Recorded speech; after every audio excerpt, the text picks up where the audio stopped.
ওমা কি রান্না করবে আজকে? এই যে তোর বাবা বাজার থেকে দুটো করে কুসুম হয় না, সেই ডিম এনেছে, ওই ডিমের কারি বানাবো। ওরে বাবা, এই ডিমগুলো তো হেভি সাইজ। এর মধ্যে দুটো কুসুম হয়? হ্যাঁ, দুটো কুসুম আছে। বেশ বড় বড়। হ্যাঁ হ্যাঁ, তোমার নাতি আজকে খুব খুশি হবে, তোমার হ্যাঁ, এই দুটো দুটো করে ডিমের কুসুম কুসুম আছে। এবার হ্যাঁ, এগুলোকে সেদ্ধ করে নেব।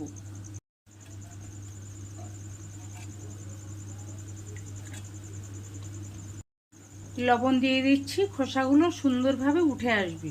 হ্যাঁ, আমিও বাড়ি রান্না করতে গেলে এরকম লবণ দিয়েই করি। ডিমটা তো লাল লাল করে ভাজা হয়েই গেছে। আর এদিকে মশলা নিয়ে নিয়েছো কি মা? এগুলো ধনে গুঁড়ো, জিরে গুঁড়ো, লঙ্কা, লবণ আর হলুদ গুঁড়ো। ও, ডিম ভাজা তেলের মধ্যে ফোড়নে দিয়ে দিচ্ছি গোটা জিরে আর তেজপাতা, পেঁয়াজ কুচি, চেরা লঙ্কা। পেঁয়াজটা ভাজা ভাজা হয়ে গেছে, এবার আদা রসুন বাটাটা দিয়ে দেব। ওমা এবার টমেটোগুলো দিয়ে দাও ওর মধ্যে। হ্যাঁ, এবার দিয়ে দেবো। দিয়ে দিলাম টমেটো কুচি। এবার গুঁড়ো মশলাগুলো দিয়ে দেব।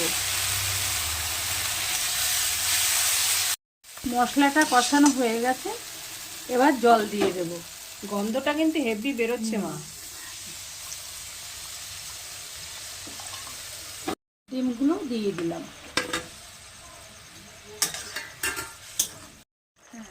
এবার দিয়ে দিচ্ছি একটু কসুরি মেথি। কসুরি মেথি দিচ্ছ তো তুমি, ওই গরম মশলা হ্যাঁ দেবে না? হ্যাঁ, গরম মশলা তো দেবই। এই গন্ধটা খুব ভালো লাগে আমার, কসুরি মেথি। গ্রেভিটাকে আর কমাবো না, এবার গরম মশলা দিয়েই নামিয়ে নিচ্ছি।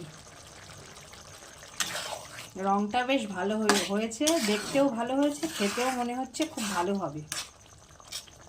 খুব সুন্দর হয়েছে দেখতে। তোমরা এইভাবে অবশ্যই একবার বাড়িতে ট্রাই করে দেখো, খুব ভালো লাগবে।